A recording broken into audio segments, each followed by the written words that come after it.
જય યોગેશ્વર. વિશ્વની આ એક જ એવું પુસ્તક છે કે જેનો જન્મદિવસ ઉજવાય છે.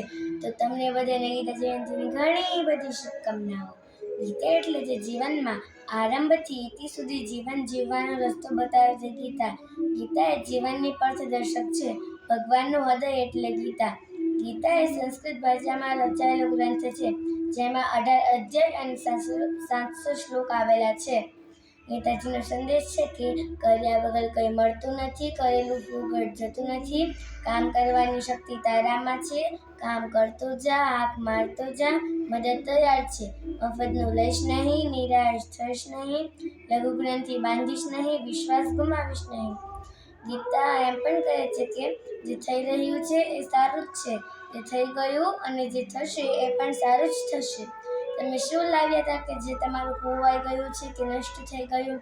જે પણ પ્રાપ્ત કર્યું તે અહીંથી જ કર્યું અને અહીં જ મૂકીને જવાનું છે.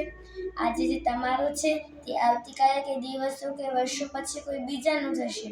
પરિવર્તન જ સંસારનો નિયમ છે.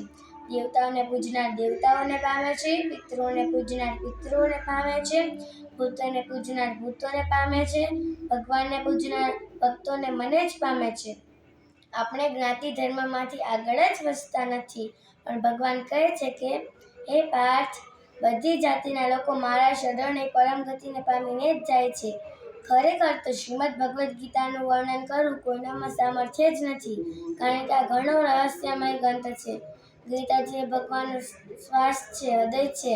ખરેખર તો ગીતાજીની તો સંસારમાં યજ્ઞ, દાન, તપ, તીર્થ, સમય કે ઉપવાસ કશું જ નથી. તો આખરે એટલું જ કહીશ, લે ગીતા હાથ એકવાર, લે ગીતા હાથ એકવાર, ના રહેશે જીવનમાં કંઈ પણ વિકાર, ના રહેશે જીવનમાં કંઈ પણ વિકાર. જય યોગેશ્વર.